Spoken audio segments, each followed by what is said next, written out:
Well, happy Sunday there, folks. Brian Nichols here on the Brian Nichols Show. Guess what? That's right. We have a candidate. I know. I am floored, as I'm sure you are as well. It's been a while since we've had a candidate here for our Sunday Candidate Highlight Series, but have no fear. Today, we are joined by a father, a small business owner, a fighter, and a community activist, one Kyle Sefcik, who is running unaffiliated for governor of Maryland. A great conversation hearing about the issues that folks in Maryland are facing. But I think we're going to hear, folks, and this is across the board, a lot of recurring issues that we are all hearing and seeing across the world and really in our backyard. So a great conversation with Kyle on today's Sunday Candidate Highlight Series. So with that being said, on to the show. Kyle Sefcik here on the Brian Nichols Show. Thank you, Brian. I'm excited to be here, brother. Absolutely. Kyle, thank you for joining us here in the program. I know we're recording here on Saturday, the day before the Sunday Candidate Highlight Series episode will air. You've been busy out. You're out there talking to voters. We're trying to get back to normal. You're fighting the good fight in Maryland, not only trying to get things back to normal, but you're running for office to help at least get some of the political wins to also go in that direction. And you're running unaffiliated, Kyle. So let's start off here. Introduce yourself to the Brian Nichols Show audience. Kyle, who are you? And what got you want to run for office, not only running for office, but as an unaffiliated candidate? Yeah, so it's very important. Like, let's start off with just who I am, not what I'm trying to be now, right? I want to tell you who I am. My name is Kyle Sefcik. As Brian said, I'm running for governor of Maryland, and I'm running as unaffiliated. You know, I unfortunately the last 4 years ago, I ran for county council and lost. I'm not going to say unfortunately about that. I'm going to say unfortunately about the fact that I got to see how both Republicans and Democrats react in the political realm. And I just didn't like what I was seeing on both ends. And that's what people keep asking me, why am I running as unaffiliated? Because I don't believe it's going to be one party to the other that really starts making the biggest changes. It's going to continue to have, just division, which is what's happening. And I believe getting somebody unaffiliated in there to serve both sides of people, because I love all people, man. I'm not just, oh, yeah, Republican Party, I agree with everything they say, or Democratic Party. I see both sides. I have these people, my friends, my families, the nonprofits we work with, the nonprofit I have, the companies I have. I'm in touch with so many different people. So I see both sides and I've been able to hear things. I don't talk too much, but I hear things and I just see really what the community needs and our state needs. And I want to really represent those people who might be a little more fearful about speaking out against the things they believe in and stuff like that, So I'm running as unaffiliated to be that middle line, and hopefully my whole goal is to really, get that division out of our state and to really start representing people and getting things done right. And like you said, back to normal. And really quick, yeah. Fearful of speaking out. There are so many people, Kyle, who just sat there in the audience nodding furiously in agreement. And I'm just gonna, quickly, I'll let you go back, but I'm hearing this across the board. Coworkers, friends, family, they have certain beliefs, but they're terrified of having a conversation for fear of being lambasted, canceled, whatever it may be. Brother, so going off of what you just said, I know a lot of people, a lot of nurses, a lot of teachers. I mean, I have family that are teachers, nurses, and then I know a lot of doctors. And I'm going to be straight up. I talk to these people. We have good relationships because I don't want to listen to whatever I see online. I want to talk to people. I've been in the streets since COVID started, okay? And that's a whole other story we'll talk about in a little bit. I've still been connected to people more than ever during the COVID, so I can really get a census of what really is going on by both left and right, hearing everything so I can make a real judgment on what I've seen, not what I'm hearing on TV and the polls and this and that, because we don't know what the truths are with that, right? So I've been listening to the doctors, the lawyers, the parents, the kids, the this and that. And I'm going to tell you straight up, these teachers, these doctors, these nurses, they're scared to speak out what they believe is the truth and what is going on because they might lose their job. And that's straight up what it is. Or they are worried that a group of friends or people will or family won't like them for what it is. And that is what I've heard the most of. I just got out of a rally we did here, and it's called Unmask the Kids right here. I just left in Annapolis at our state's capital. And that was the most things I was getting messages to me like, oh man, we wish we were there. We still had a turnout. That's what's cool. But there was 10 times that amount of people messaging me going, man, wish I was there. Couldn't get there. Oh, hey, Kyle, I can't be there because of this. And that's so unfortunate. You know what I'm saying? I'm not bashing them. I'm bashing the situation we're in because they can lose their job over literally wanting to mask somebody up or not, or get a vaccine or not, or do this or not, or do this with their business or not. And that's the situation we're in. Yeah, it's sad because you're seeing people want to have the conversation and they're terrified, but they look at you and they say, and I see this a lot too, people who are looking to people who can speak out.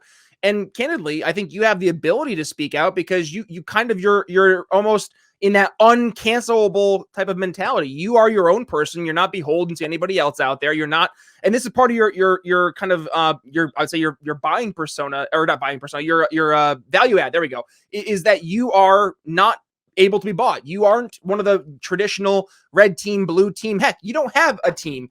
And not only that, but you've been building the solutions people are looking for in the private sector by doing charity work, by offering what people are seeing out there as the problem, saying, here's a solution, and I'm not going to force you to have to take the solution, but rather, if you see that this solution could help you, by all means, here, let's have that conversation. And I think people are starting to realize that the ability to actually have the choice, that's what we want. We want to be able to engage in a society where you're not forced to have to do something because, well, just 50+1% of the majority of people decided that this is going to be now the norm going forward. And heck, let's be real, Kyle, that wasn't even the case in this case. This has been unelected bureaucrats who are trying to push this down from the top down. And you do see right now people are speaking out. So let's kind of go back to your history. Now, you aren't a politician. You actually are overtly non-political. So what kind of got you to look how about this? Let's start even beyond looking at why to run for governor. Let's look at where you came from. Who was Kyle prior to this political world? So, let me tell you where I'm most well known for. I do a lot of different things. One of them is fighting professionally. I fight professionally in MMA. I am a fighter. So when my tagline is literally fighting for Maryland, I'm a very fearless person. You know what I'm saying? I don't have any problem telling the truth, speaking the truth on things, because in the end, it's either revealed and God wants me just to speak the truth on things. So straight up, I'm a man of truth. Right. That's why I keep saying that word. And I'm going to prove it. Number two is I'm a professional athlete. So I have no problem stepping up. I proved myself in the past of working hard for something and getting the challenges. And even when I mess up or lose on this, I fix those problems and keep growing from it. Next, I am a father. Okay. Most importantly, I'm a father of 2 little boys, age 4 and 6. They're starting school. So where do you think my attention is? Where do you think my attention is? On these boys' safety, on their education, on their future and freedom, because it's only getting crazier as we see. So the main thing I'm stepping up is as a father. I don't like being like, hey, Kyle Sefcik, vote for me. Kyle Sefcik, yeah. I don't like doing that. I don't. I just have to do it because I want to be that leader at this point. I have the energy. I'm only 30. If I just turned 34, man, I have a lot of energy. I want to keep learning from people. I want to be around people and make the place safer for our kids. Make this state better for our kids. You know what I'm saying? I have bigger goals than that, but I'm starting with this state. I need to prove things, and I would like that opportunity to prove things. Another thing I do is I run huge events in the community. A lot of people know me as a fighter, but a lot of people know me as somebody who's been doing big events. I'm not talking the last 5 years. I'm talking the last 15 years of my life. I've done events on the National Mall bringing in thousands of people.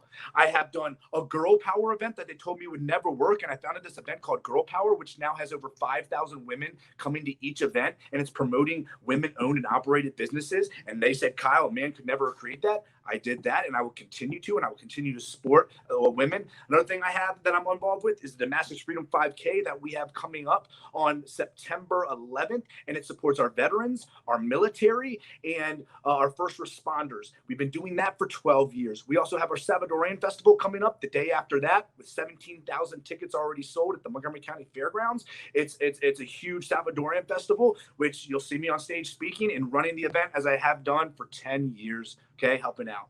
And other than that, we have awesome kids events like New Year's at noon and Christmas at Kaleva, which brings in thousands of families and benefiting all these families. I also have a nonprofit called K&K Foundation. Okay, K&K Foundation. It's small. because, you know, I'm very grassroots. I'm very, oh, this one person needs this. Okay, these 10 kids need this. Okay, this elderly needs this. So I'm always dispersing to different people. Okay, it's not like we're just with the kids or just with that. It's I'm constantly working with the elderly or the poor or this demographic of kids or this school and so many more, man. I can keep talking to you about events, but I'm not here to promote my events. I just want people to understand I've been with so many groups of people already the last 15 years, yearly doing this, and we'll continue to. Special needs dance is another one we have coming up. Doesn't matter. We're going to keep serving the community, whether I win governor or not, but I need people to look into me and look at my social media over the years and look at my website and stuff like that. Not because I'm campaigning right now, because I need people to understand who they're really voting for. Who are they really voting for? I'm not a politician. I'm not taking huge sponsorships or donations from, you know, corporations that are going to have a hand in my pocket.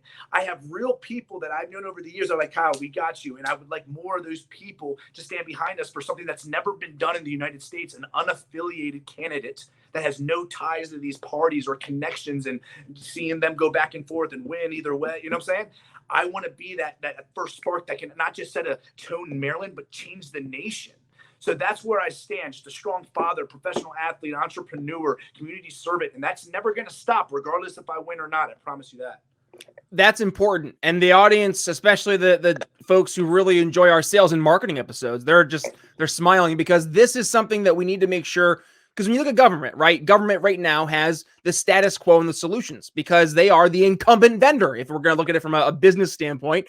And we need to make sure that we can show that the solution that we're bringing to the table, in this case, Kyle, you are the solution. You are the product as the candidate, that you actually can help solve the problems. It's not a matter of saying, yes, we're going to go through and have government do these, you know, different policies and programs, but rather we're going to empower people. And right now, empowering people, I think, is the conversation that I've been hearing more often than not. But let's go to the conversation you're hearing, Kyle, because to your point, you've been out talking to people across the board, large events, small events, all that in between. What, though, when you're out having those conversations, are the top of mind issues that people are saying, Kyle, if only this was the magic wand, problem solved in my life? What's that problem that you're hearing right now? So I'm going to go back to the biggest thing that's been around for the last 2 years, and that's COVID. Started with that. When that stuff started going down, as an entrepreneur, I had choices to make. Close down my gyms, stop doing my businesses, stop talking to people, stop throwing events. So what I did was I never closed down my gym. I was told to close down my business. What provides for my children? They were going to take that away from me, and I would lose my business and be on the streets with my 2 boys that I'm raising on my own. We've already been through enough. So that's what would have happened. But I stayed open. And we grew during that time. People were finding out, like, blah, blah, blah, blah, blah. And they were recognizing things for themselves. Like, is this COVID thing really, blah, blah, blah? You know what I'm saying? Is it really as big as they say? I don't know. Should we be wearing masks? I don't know. So I was staying around people and talking to people. I'm talking about nurses. I'm talking about lawyers. I'm talking about police officers. I'm talking about teachers. I'm talking about kids. These are people that I was still staying, not just in connection to on the phones, but in person at my facilities. And guess what? I was still throwing events. We still had our 5K runs. We still had our outdoor sound shapes. We still were doing many different things, brother. And we had 0 incidents at all. No passing of this or that. And guess what? People weren't required to wear masks. So during this whole time, everyone who hasn't been wearing masks and doing this and that, they've been elevating. I've watched with my own eyes. This isn't what I'm hearing. This is what I'm telling you. So that's one thing is I know people are this is the thing. They don't believe the kids should have masks. I really believe most people that 99% of the people I talk to personally do not believe kids should be wearing masks. Now, the topic of masks and not and having to wear a mask or not, that is the issue. And the topic of vaccines, obviously another huge issue right now. Both of them should be based on one thing, and that's this. The freedom to choose. That's all. I'm not saying, oh, you wear a mask, you're a terrible person, blah, blah, blah. Just the choice to choose what you want to do, not be made to put something in your body, not to be made to wear a mask or have kids made to do this or that. It should be option of the family, right? That's what I hear is the most biggest problem right now going on, other than what just, popped off in Afghanistan a few days ago. These have been the big topics. Should we get the vaccine or not? Should people be forced to wear a mask or not? Should businesses make people wear masks? Should the government be able to tell a business owner, you have to make them wear wear this in your place. You have to do this with your business, the thing that you built, the thing that we shouldn't have control over, but we're telling you what you have to do. You have to shut down your business because we tell you to. That is the issue. The issue is government overstepping their authority, and I believe testing it just to see what they can get away with for the next thing. It's only going to get worse. I'm a God-fearing man. I am a strong Christian. I know what is to come, but we are the salt of the earth, and I want to preserve and help people as long as possible. So that's why I'm in this fight, and that's what I'm hearing is the freedom. We are losing the freedom. There's a huge transition happening in America right now, and for most people, it's very full of fear, very scary, and people don't know what to do. Yeah, people don't know what to do. People are afraid to speak out. But I think we're starting to see you have one of two things going to happen. Either A, you're going to have people go more and more the Australia route, or B, you're going to have more of the Sweden, Denmark, Florida, Texas approach now. I throw Denmark in because they just announced that come September, I think 15th, 10th, somewhere in there, there no more COVID at all. Like there no more restrictions. Wow. They're not doing anything. So we're seeing that there is light at the end of the tunnel so long as we choose to go towards it. And I think a part of it really does come down to, Kyle, that we have to start being real with ourselves. You look at countries like the United Kingdom. No, name any country over in Europe, right? They're not making their kids wear masks in schools. As a matter of fact, they not only are not making their kids wear masks in schools, but they went out of their way to look and see what the possible ramifications of making kids wear masks in schools would be. And what they found was that it was going to hurt the development of children not being able to see facial expressions. So they made it a conscious choice not to have children wear masks in schools. And guess what? They found, I think it was like 1 or 2 cases of COVID throughout the entire school year when no mask mandate was in place in the schools.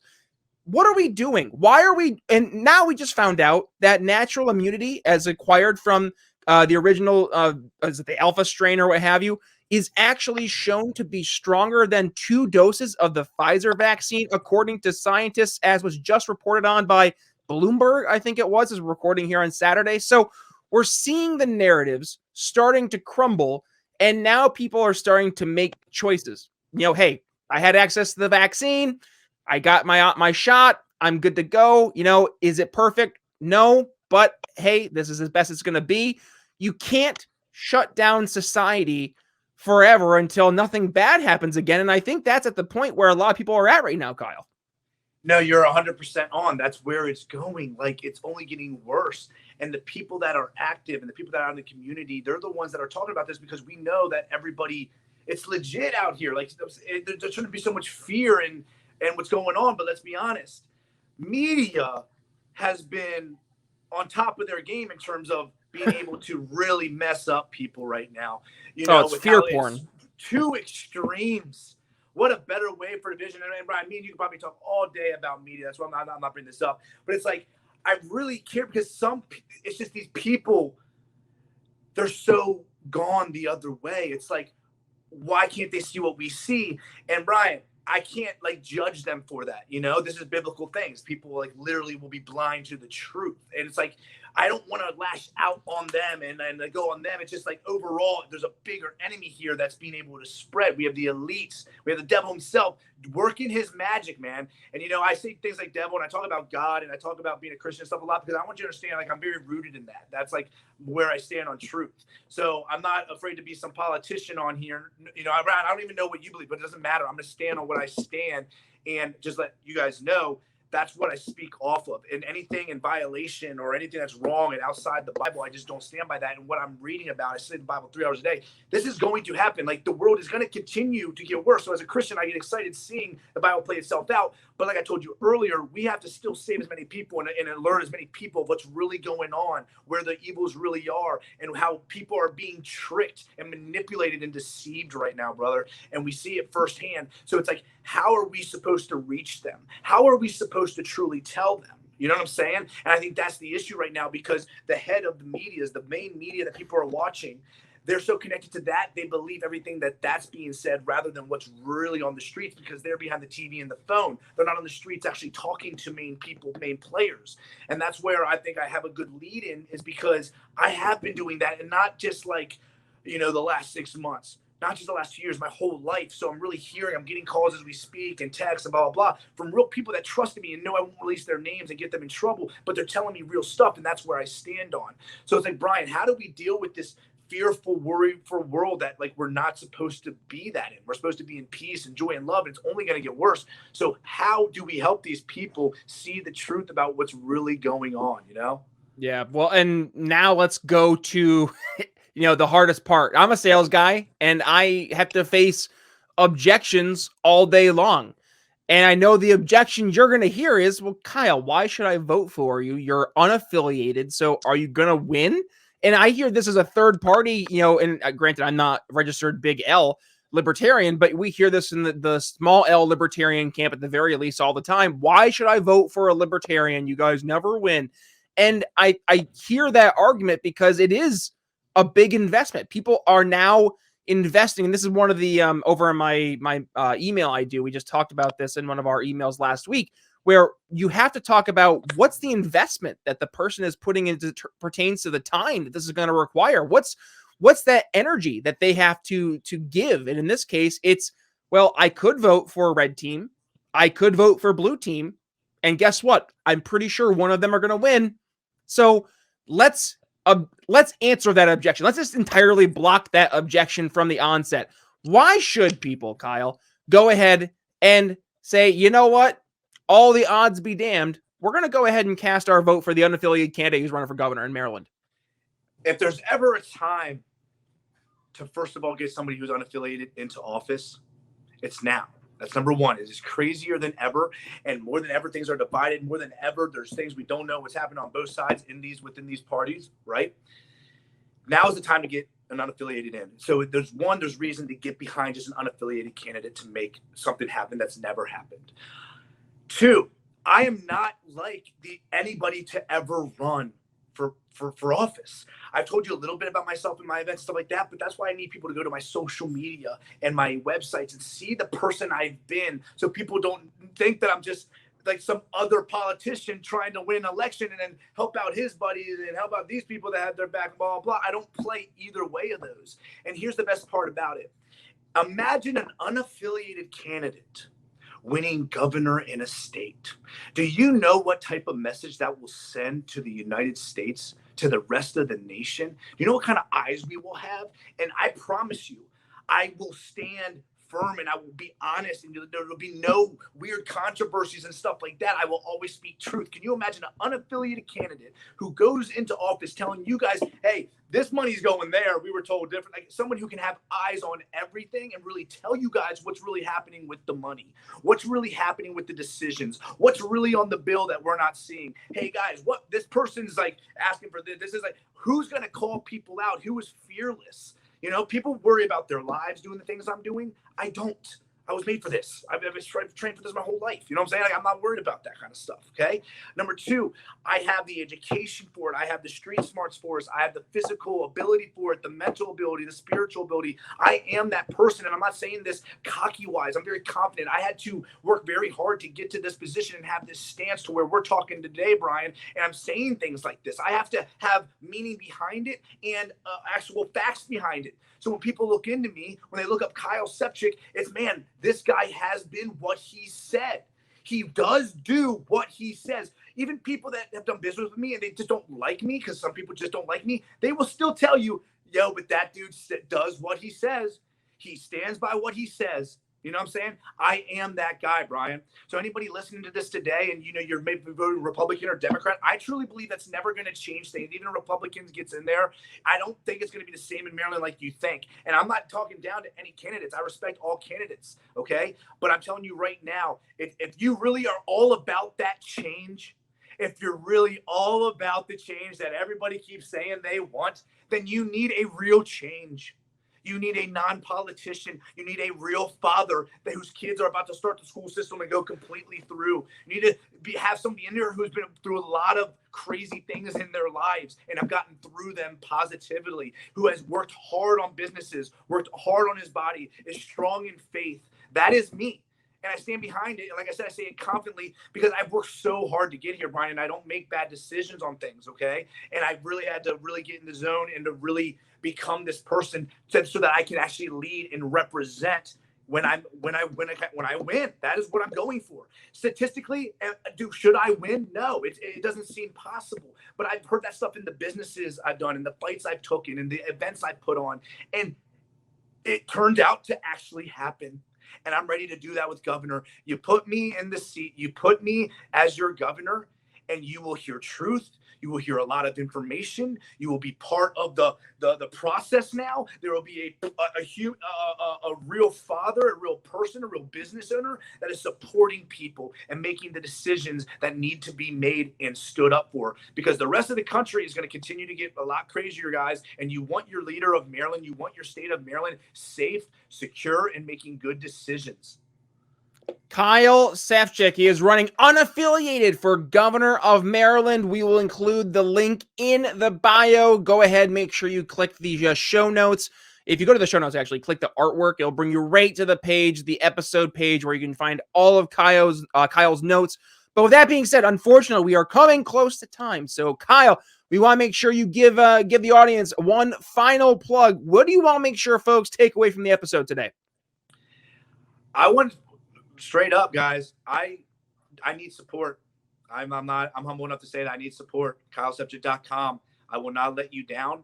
And I need you just to take 5 minutes to look into me. And I promise you, if something doesn't stick out to you that you're like, man, I need to get behind this guy, so be it. But I need the support. I need your love. And I will be that person to speak in truth and stand up for what's right.